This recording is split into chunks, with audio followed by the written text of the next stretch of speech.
The Final Problem. By Arthur Conan Doyle. It is with a heavy heart that I take up my pen to write these the last words in which I shall ever record the singular gifts by which my friend Mr. Sherlock Holmes was distinguished. In an incoherent and, as I deeply feel, an entirely inadequate fashion, I have endeavored to give some account of my strange experiences in his company from the chance which first brought us together at the period of the study in scarlet, up to the time of his interference in the matter of the naval treaty, an interference which had the unquestionable effect of preventing a serious international complication. It was my intention to have stopped there, and to have said nothing of that event which has created a void in my life which the lapse of 2 years has done little to fill. My hand has been forced, however, by the recent letters in which Colonel James Moriarty defends the memory of his brother, and I have no choice but to lay the facts before the public exactly as they occurred. I alone know the absolute truth of the matter, and I am satisfied that the time has come when no good purpose is to be served by its suppression. As far as I know, there have been only 3 accounts in the public press: that in the Journal de Genève on May 6, 1891, the Reuters dispatch in the English papers on May 7th, and finally the recent letter to which I have alluded. Of these, the first and second were extremely condensed, while the last is, as I shall now show, an absolute perversion of the facts. It lies with me to tell for the first time what really took place between Professor Moriarty and Mr. Sherlock Holmes. It may be remembered that after my marriage and my subsequent start in private practice, the very intimate relations which had existed between Holmes and myself became to some extent modified. He still came to me from time to time when he desired a companion in his investigation, but these occasions grew more and more seldom, until I find that in the year 1890 there were only 3 cases of which I retain any record. During the winter of that year and the early spring of 1891, I saw in the papers that he had been engaged by the French government upon a matter of supreme importance, and I received 2 notes from Holmes, dated from Narbonne and from Nîmes, from which I gathered that his stay in France was likely to be a long one. It was with some surprise, therefore, that I saw him walk into my consulting room upon the evening of the 24th of April. It struck me that he was looking even paler and thinner than usual. "Yes, I have been using myself up rather too freely," he remarked, in answer to my look rather than to my words. "I have been a little pressed of late. Have you any objection to my closing your shutters?" The only light in the room came from the lamp upon the table at which I had been reading. Holmes edged his way round the wall, and flinging the shutters together, he bolted them securely. "You are afraid of something?" I asked. "Well, I am." "Of what?" "Of air guns." "My dear Holmes, what do you mean?" "I think that you know me well enough, Watson, to understand that I am by no means a nervous man. At the same time, it is stupidity rather than courage to refuse to recognize danger when it is close upon you. Might I trouble you for a match?" He drew in the smoke of his cigarette as if the soothing influence was grateful to him. "I must apologize for calling so late," said he, "and I must further beg you to be so unconventional as to allow me to leave your house presently by scrambling over your back garden wall." "But what does it all mean?" I asked. He held out his hand, and I saw in the light of the lamp that 2 of his knuckles were burst and bleeding. "It is not an airy nothing, you see," said he, smiling. "On the contrary, it is solid enough for a man to break his hand over. Is Mrs. Watson in?" "She is away upon a visit." "Indeed. You are alone?" "Quite." "Then it makes it the easier for me to propose that you should come away with me for a week to the Continent." "Where?" "Oh, anywhere. It's all the same to me." There was something very strange in all this.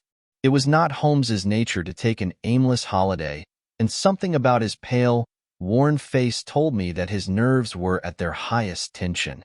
He saw the question in my eyes, and, putting his fingertips together and his elbows upon his knees, he explained the situation. "You have probably never heard of Professor Moriarty," said he. "Never." "There's the genius and the wonder of the thing," he cried. "The man pervades London, and no one has heard of him. That's what puts him on a pinnacle in the records of crime. I tell you, Watson, in all seriousness, that if I could beat that man, if I could free society of him, I should feel that my own career had reached its summit, and I should be prepared to turn to some more placid line in life. Between ourselves, the recent cases in which I have been of assistance to the royal family of Scandinavia and to the French Republic have left me in such a position that I could continue to live in the quiet fashion which is most congenial to me, and to concentrate my attention upon my chemical researches. But I could not rest, Watson. I could not sit quiet in my chair. If I thought that such a man as Professor Moriarty were walking the streets of London unchallenged, what has he done then? His career has been an extraordinary one. He is a man of good birth and excellent education, endowed by nature with a phenomenal mathematical faculty. At the age of 21, he wrote a treatise upon the binomial theorem, which has had a European vogue. On the strength of it, he won the mathematical chair at one of our smaller universities and had, to all appearances, a most brilliant career before him. But the man had hereditary tendencies of the most diabolical kind. A criminal strain ran in his blood, which, instead of being modified, was increased and rendered infinitely more dangerous by his extraordinary mental powers. Dark rumors gathered round him in the university town, and eventually he was compelled to resign his chair and to come down to London, where he set up as an army coach. So much is known to the world, but what I am telling you now is what I have myself discovered. As you are aware, Watson, there is no one who knows the higher criminal world of London so well as I do. For years past, I have continually been conscious of some power behind the malefactor, some deep organizing power which forever stands in the way of the law and throws its shield over the wrongdoer. Again and again, in cases of the most varying sorts, forgery cases, robberies, murders, I have felt the presence of this force, and I have deduced its action in many of those undiscovered crimes in which I have not been personally consulted. For years I have endeavored to break through the veil which shrouded it, and at last the time came when I seized my thread and followed it, until it led me, after 1,000 cunning windings, to ex-Professor Moriarty of mathematical celebrity. He is the Napoleon of crime, Watson. He is the organizer of half that is evil and of nearly all that is undetected in this great city. He is a genius, a philosopher, an abstract thinker. He has a brain of the first order. He sits motionless, like a spider in the center of its web, but that web has 1,000 radiations, and he knows well every quiver of each of them. He does little himself. He only plans. But his agents are numerous and splendidly organized. Is there a crime to be done, a paper to be abstracted, we will say, a house to be rifled, a man to be removed, the word is passed to the professor, the matter is organized and carried out. The agent may be caught. In that case, money is found for his bail or his defense. But the central power which uses the agent is never caught, never so much as suspected. This was the organization which I deduced, Watson, and which I devoted my whole energy to exposing and breaking up.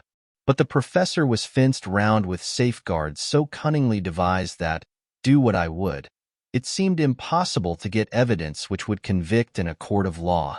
You know my powers, my dear Watson, and yet at the end of 3 months I was forced to confess that I had at last met an antagonist who was my intellectual equal.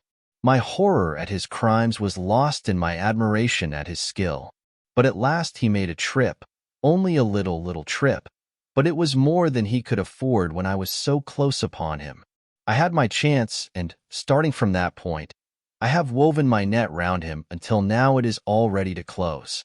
In 3 days, that is to say, on Monday next, matters will be ripe, and the professor, with all the principal members of his gang, will be in the hands of the police. Then will come the greatest criminal trial of the century, the clearing up of over 40 mysteries, and the rope for all of them. But if we move at all prematurely, you understand, they may slip out of our hands even at the last moment. Now, if I could have done this without the knowledge of Professor Moriarty, all would have been well. But he was too wily for that. He saw every step which I took to draw my toils round him. Again and again he strove to break away, but I as often headed him off. I tell you, my friend, that if a detailed account of that silent contest could be written, it would take its place as the most brilliant bit of thrust and parry work in the history of detection. Never have I risen to such a height, and never have I been so hard-pressed by an opponent. He cut deep, and yet I just undercut him. This morning the last steps were taken, and 3 days only were wanted to complete the business. I was sitting in my room thinking the matter over, when the door opened and Professor Moriarty stood before me. My nerves are fairly proof, Watson, but I must confess to a start when I saw the very man who had been so much in my thoughts standing there on my threshold. His appearance was quite familiar to me. He is extremely tall and thin. His forehead domes out in a white curve, and his 2 eyes are deeply sunken in his head. He is clean-shaven, pale, and ascetic-looking, retaining something of the professor in his features. His shoulders are rounded from much study, and his face protrudes forward, and is forever slowly oscillating from side to side in a curiously reptilian fashion. He peered at me with great curiosity in his puckered eyes. "You have less frontal development than I should have expected," said he, at last. "It is a dangerous habit to finger loaded firearms in the pocket of one's dressing gown." The fact is that upon his entrance, I had instantly recognized the extreme personal danger in which I lay. The only conceivable escape for him lay in silencing my tongue. In an instant I had slipped the revolver from the drawer into my pocket and was covering him through the cloth. At his remark, I drew the weapon out and laid it cocked upon the table. He still smiled and blinked, but there was something about his eyes which made me feel very glad that I had it there. "You evidently don't know me," said he. "On the contrary," I answered, "I think it is fairly evident that I do. Pray take a chair. I can spare you 5 minutes if you have anything to say." "All that I have to say has already crossed your mind," said he. "Then possibly my answer has crossed yours," I replied. "You stand fast?" "Absolutely." He clapped his hand into his pocket, and I raised the pistol from the table. But he merely drew out a memorandum book in which he had scribbled some dates. "You crossed my path on the 4th of January," said he. "On the 23rd you incommoded me. By the middle of February I was seriously inconvenienced by you. At the end of March I was absolutely hampered in my plans. And now, at the close of April, I find myself placed in such a position through your continual persecution that I am in positive danger of losing my liberty. The situation is becoming an impossible one. Have you any suggestion to make?" I asked. "You must drop it, Mr. Holmes," said he, swaying his face about. "You really must, you know." "After Monday," said I. "Tut, tut," said he. "I am quite sure that a man of your intelligence will see that there can be but one outcome to this affair. It is necessary that you should withdraw. You have worked things in such a fashion that we have only one resource left. It has been an intellectual treat to me to see the way in which you have grappled with this affair, and I say, unaffectedly, that it would be a grief to me to be forced to take any extreme measure. You smile, sir, but I assure you that it really would." "Danger is part of my trade," I remarked. "That is not danger," said he. "It is inevitable destruction. You stand in the way not merely of an individual, but of a mighty organization, the full extent of which you, with all your cleverness, have been unable to realize. You must stand clear, Mr. Holmes, or be trodden underfoot." "I am afraid," said I, rising, "that in the pleasure of this conversation I am neglecting business of importance which awaits me elsewhere." He rose also and looked at me in silence, shaking his head sadly. "Well, well," said he at last. "It seems a pity, but I have done what I could. I know every move of your game. You can do nothing before Monday. It has been a duel between you and me, Mr. Holmes. You hope to place me in the dock. I tell you that I will never stand in the dock. You hope to beat me. I tell you that you will never beat me. If you are clever enough to bring destruction upon me, rest assured that I shall do as much to you." "You have paid me several compliments, Mr. Moriarty," said I. "Let me pay you one in return when I say that if I were assured of the former eventuality I would, in the interests of the public, cheerfully accept the latter. I can promise you the one, but not the other, he snarled, and so turned his rounded back upon me, and went peering and blinking out of the room. That was my singular interview with Professor Moriarty. I confess that it left an unpleasant effect upon my mind. His soft, precise fashion of speech leaves a conviction of sincerity which a mere bully could not produce. Of course, you will say, why not take police precautions against him? The reason is that I am well convinced that it is from his agents the blow will fall. I have the best proofs that it would be so. You have already been assaulted? My dear Watson, Professor Moriarty is not a man who lets the grass grow under his feet. I went out about midday to transact some business in Oxford Street. As I passed the corner which leads from Bentinck Street onto the Welbeck Street, crossing a two-horse van furiously driven whizzed round and was on me like a flash. I sprang for the footpath and saved myself by the fraction of a second. The van dashed round by Marylebone Lane and was gone in an instant. I kept to the pavement after that, Watson, but as I walked down Vere Street a brick came down from the roof of one of the houses and was shattered to fragments at my feet. I called the police and had the place examined. There were slates and bricks piled up on the roof preparatory to some repairs, and they would have me believe that the wind had toppled over one of these. Of course I knew better, but I could prove nothing. I took a cab after that and reached my brother's rooms in Pall Mall, where I spent the day. Now I have come round to you, and on my way I was attacked by a rough with a bludgeon. I knocked him down, and the police have him in custody.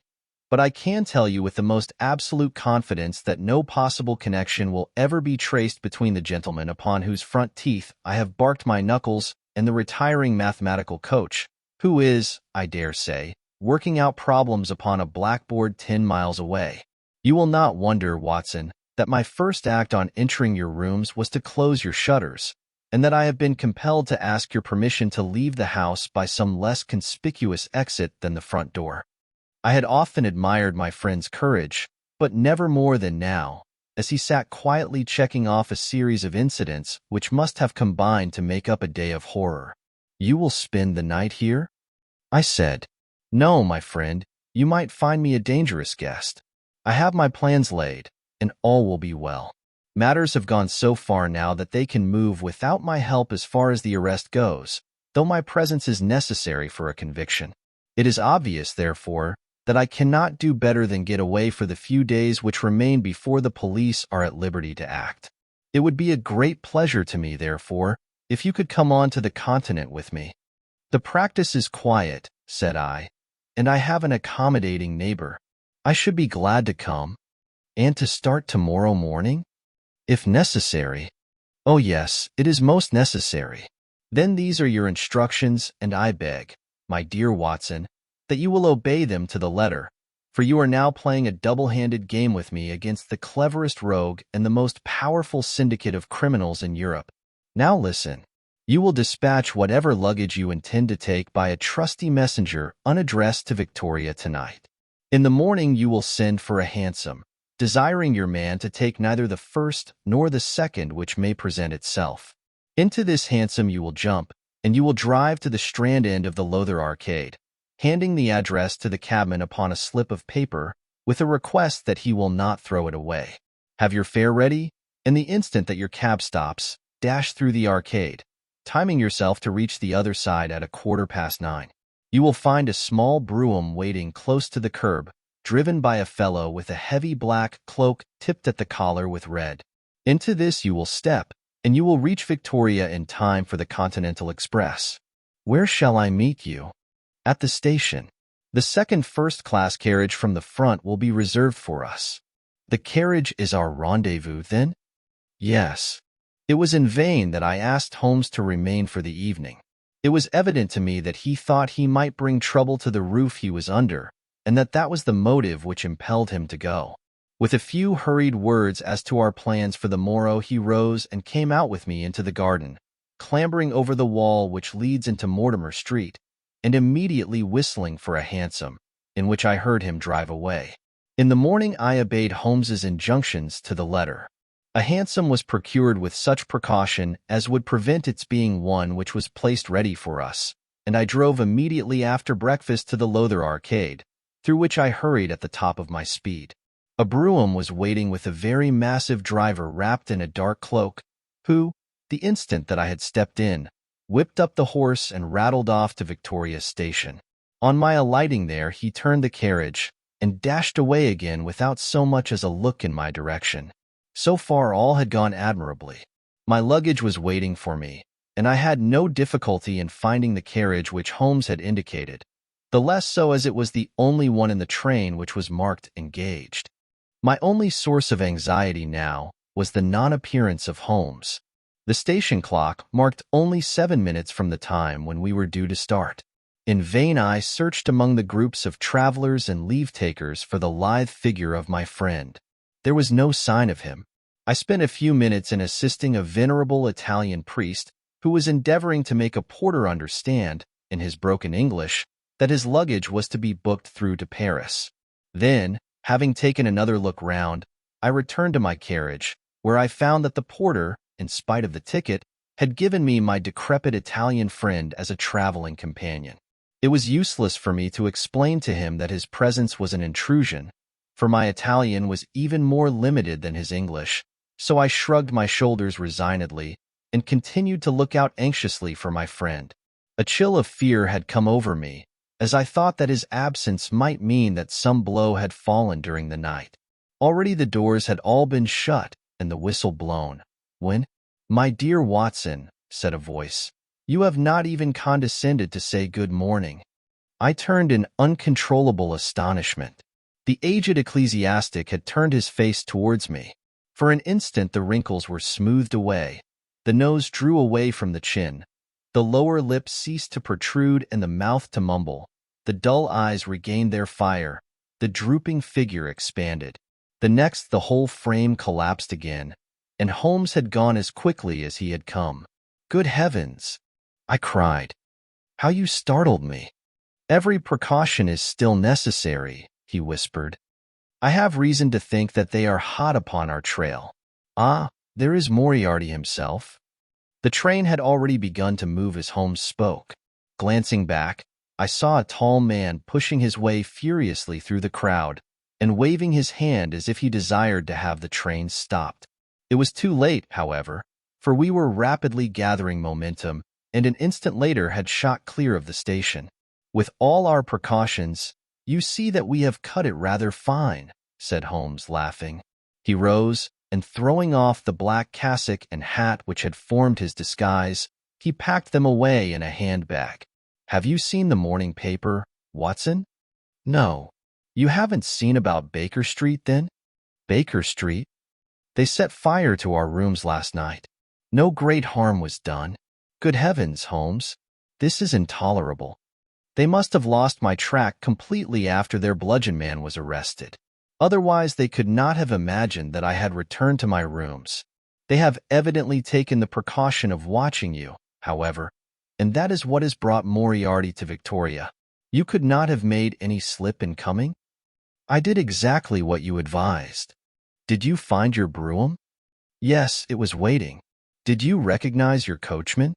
"No. It was my brother Mycroft. It is an advantage to get about in such a case without taking a mercenary into your confidence. But we must plan what we are to do about Moriarty now. As this is an express, and as the boat runs in connection with it, I should think we have shaken him off very effectively. My dear Watson, you evidently did not realize my meaning when I said that this man may be taken as being quite on the same intellectual plane as myself. You do not imagine that if I were the pursuer I should allow myself to be baffled by so slight an obstacle. Why, then, should you think so meanly of him? What will he do? What I should do? What would you do, then? Engage a special. But it must be late. By no means. This train stops at Canterbury, and there is always at least a quarter of an hour's delay at the boat. He will catch us there. One would think that we were the criminals. Let us have him arrested on his arrival. It would be to ruin the work of 3 months. We should get the big fish, but the smaller would dart right and left out of the net. On Monday we should have them all. No, an arrest is inadmissible. What then? We shall get out at Canterbury. And then? Well, then we must make a cross-country journey to New Haven, and so over to Dieppe. Moriarty will again do what I should do. He will get on to Paris, mark down our luggage, and wait for 2 days at the depot. In the meantime, we shall treat ourselves to a couple of carpet-bags, encourage the manufactures of the countries through which we travel, and make our way at our leisure into Switzerland via Luxembourg and Bâle. At Canterbury, therefore, we alighted, only to find that we should have to wait an hour before we could get a train to New Haven. I was still looking rather ruefully after the rapidly disappearing luggage van which contained my wardrobe, when Holmes pulled my sleeve and pointed up the line. "Already, you see," said he. Far away, from among the Kentish woods there rose a thin spray of smoke. A minute later a carriage and engine could be seen flying along the open curve which leads to the station. We had hardly time to take our place behind a pile of luggage when it passed with a rattle and a roar, beating a blast of hot air into our faces. "There he goes," said Holmes, as we watched the carriage swing and rock over the points. There are limits, you see, to our friend's intelligence. It would have been a coup de maître had he deduced what I would deduce and acted accordingly. And what would he have done had he overtaken us? There cannot be the least doubt that he would have made a murderous attack upon me. It is, however, a game at which two may play. The question now is whether we should take a premature lunch here, or run our chance of starving before we reach the buffet at New Haven. We made our way to Brussels that night and spent 2 days there, moving on upon the 3rd day as far as Strasbourg. On the Monday morning Holmes had telegraphed to the London police, and in the evening we found a reply waiting for us at our hotel. Holmes tore it open, and then with a bitter curse hurled it into the grate. "I might have known it," he groaned. "He has escaped. Moriarty? They have secured the whole gang with the exception of him. He has given them the slip. Of course, when I had left the country there was no one to cope with him. But I did think that I had put the game in their hands. I think that you had better return to England, Watson." "Why?" "Because you will find me a dangerous companion now. This man's occupation is gone. He is lost if he returns to London. If I read his character right, he will devote his whole energies to revenging himself upon me. He said as much in our short interview, and I fancy that he meant it. I should certainly recommend you to return to your practice." It was hardly an appeal to be successful with one who was an old campaigner as well as an old friend. We sat in the Strasbourg salamandre arguing the question for half an hour, but the same night we had resumed our journey and were well on our way to Geneva. For a charming week we wandered up the valley of the Rhone, and then, branching off at Luc, we made our way over the Gemmi Pass, still deep in snow, and so, by way of Interlaken, to Meiringen. It was a lovely trip, the dainty green of the spring below, the virgin white of the winter above. But it was clear to me that never for one instant did Holmes forget the shadow which lay across him. In the homely alpine villages or in the lonely mountain passes, I could tell by his quick glancing eyes and his sharp scrutiny of every face that passed us, that he was well convinced that, walk where we would, we could not walk ourselves clear of the danger which was dogging our footsteps. Once, I remember, as we passed over the Gemmi, and walked along the border of the melancholy Daubensee, a large rock which had been dislodged from the ridge upon our right clattered down and roared into the lake behind us. In an instant Holmes had raced up onto the ridge, and, standing upon a lofty pinnacle, craned his neck in every direction. It was in vain that our guide assured him that a fall of stones was a common chance in the springtime at that spot. He said nothing, but he smiled at me with the air of a man who sees the fulfillment of that which he had expected. And yet, for all his watchfulness, he was never depressed. On the contrary, I can never recollect having seen him in such exuberant spirits. Again and again he recurred to the fact that if he could be assured that society was freed from Professor Moriarty, he would cheerfully bring his own career to a conclusion. "I think that I may go so far as to say, Watson, that I have not lived wholly in vain," he remarked. "If my record were closed tonight, I could still survey it with equanimity. The air of London is the sweeter for my presence. In over 1,000 cases, I am not aware that I have ever used my powers upon the wrong side. Of late, I have been tempted to look into the problems furnished by nature, rather than those more superficial ones for which our artificial state of society is responsible. Your memoirs will draw to an end, Watson, upon the day that I crown my career by the capture or extinction of the most dangerous and capable criminal in Europe. I shall be brief, and yet exact, in the little which remains for me to tell. It is not a subject on which I would willingly dwell, and yet I am conscious that a duty devolves upon me to omit no detail. It was on the 3rd of May that we reached the little village of Meiringen, where we put up at the Englischer Hof, then kept by Peter Steiler the elder. Our landlord was an intelligent man, and spoke excellent English, having served for 3 years as waiter at the Grosvenor Hotel in London.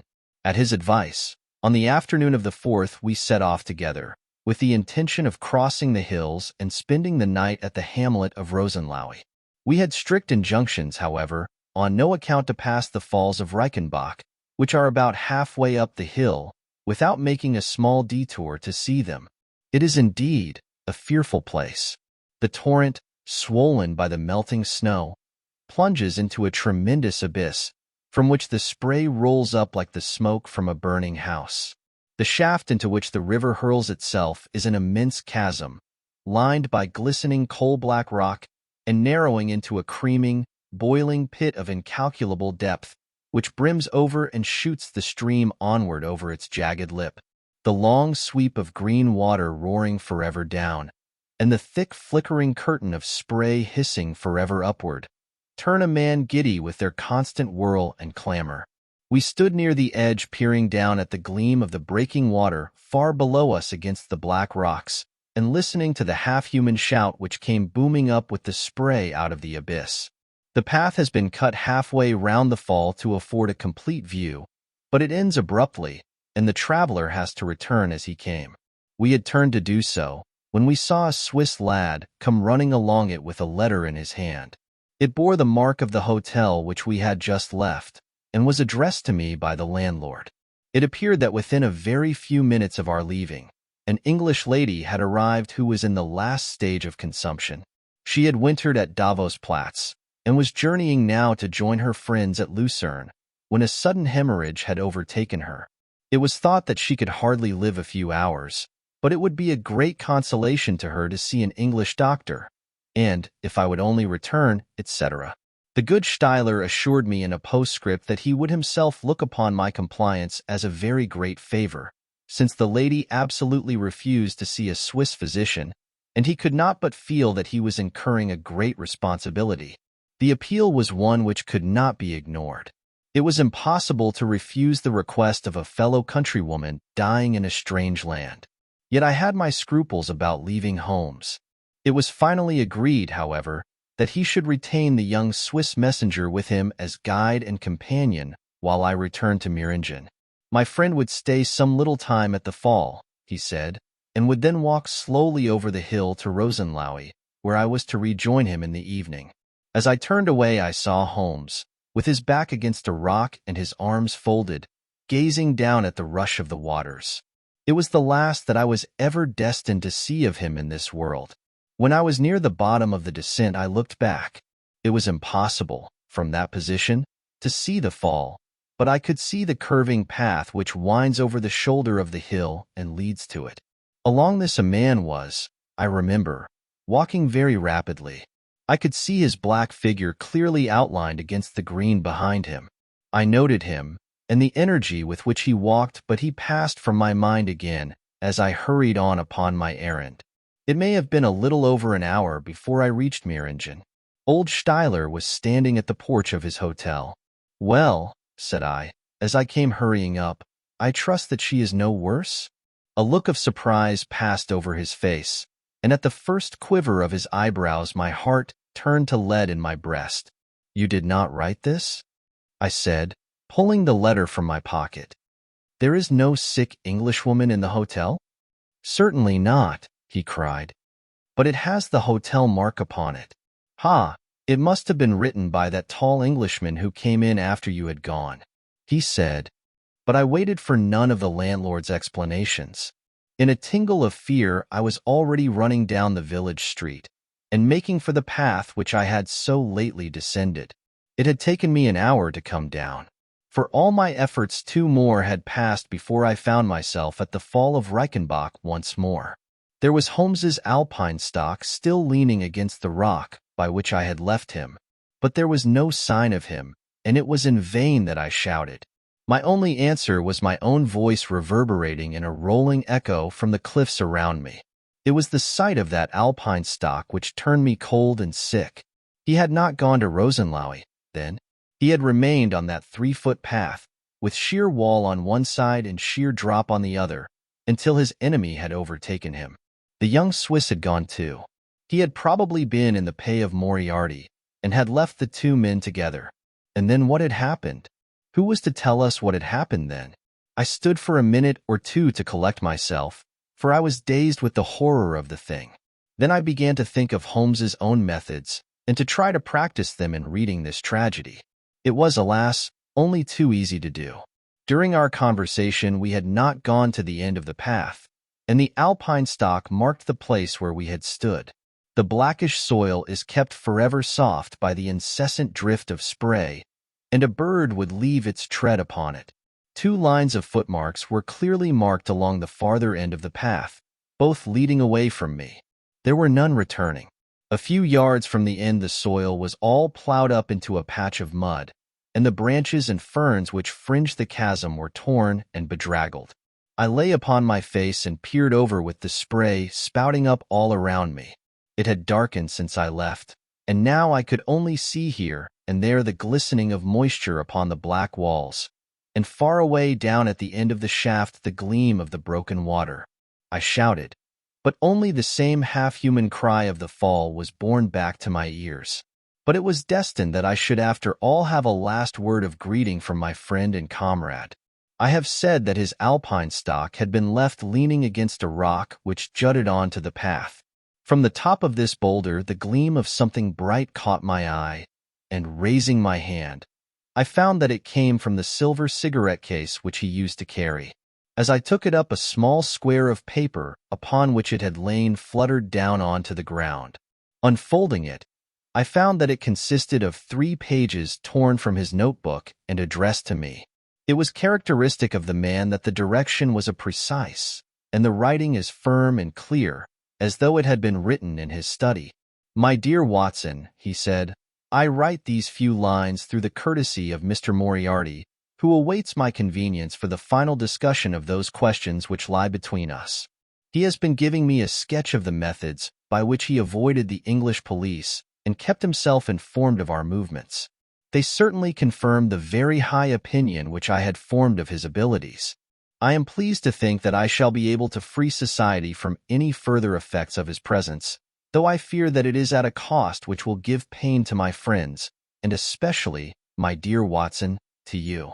I have already explained to you, however, that my career had in any case reached its crisis, and that no possible conclusion to it could be more congenial to me than this.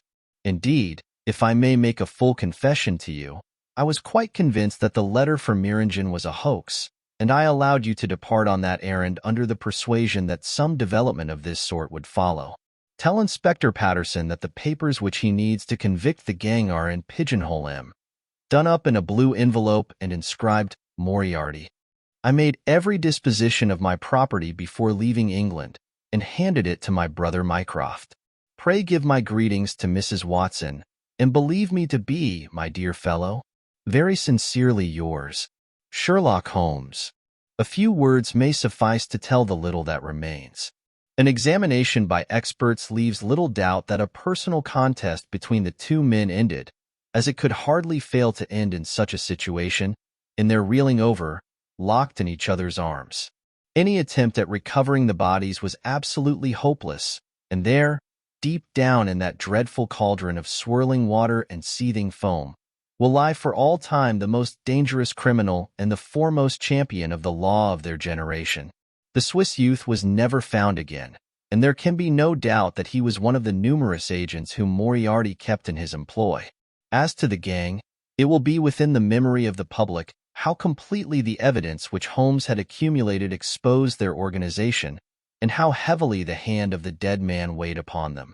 Of their terrible chief few details came out during the proceedings, and if I have now been compelled to make a clear statement of his career, it is due to those injudicious champions who have endeavored to clear his memory by attacks upon him, whom I shall ever regard as the best and the wisest man whom I have ever known.